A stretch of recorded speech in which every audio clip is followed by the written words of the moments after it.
A few years ago, games such as Risk Legacy, Descent 2nd Edition, and the Pathfinder Adventure card game came onto the scene, providing gamers a style of game that could be played multiple times, with the game changing and evolving with each play.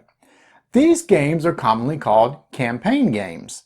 With the success of the aforementioned games, many more campaign games are starting to show up on the shelves.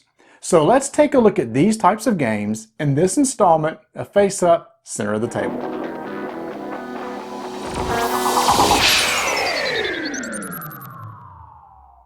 Everybody loves a good story. That's why so many of us enjoy movies, books, and TV shows. So it makes sense that gamers would be drawn to a board game that tells a story. And that's the purpose of these campaign-style games. The story of the game is told through multiple play sessions.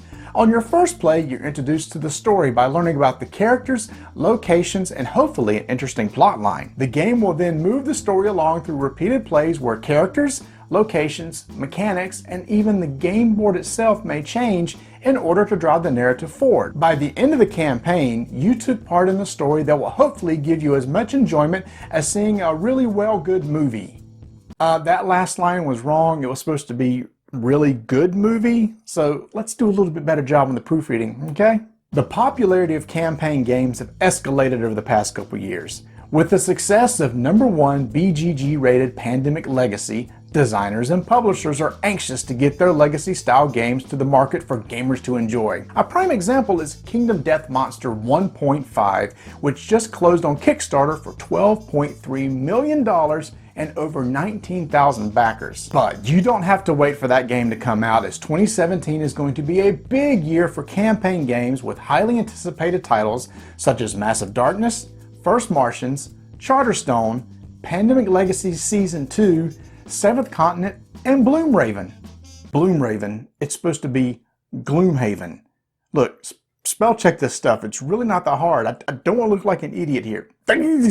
Not a word. So if you're interested in campaign games, this will be your year. But I like big butts. Can there be too much of a good thing? These types of games are meant to be played over multiple sessions, providing many hours of entertainment. Also, it's probably best if you can have the same group playing each time for continuity purposes. For me, this presents a problem. With the wife and kids, scheduling game time can be tough. And the people I game with also have a family, so getting all of our schedules to sync up could be a struggle.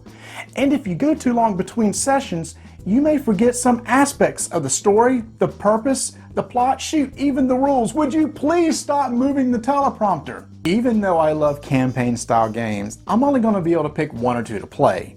And with all these good ones coming out, I hate to miss out on some great experiences. So maybe too much of a good thing isn't necessarily a bad thing because we have lots of choices.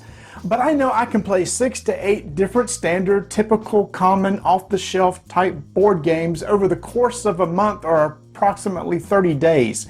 While with a campaign-style game, I'll be gosh darn lucky if I can even get to play that just one time, dagnabbit. Are you looking forward to these campaign games?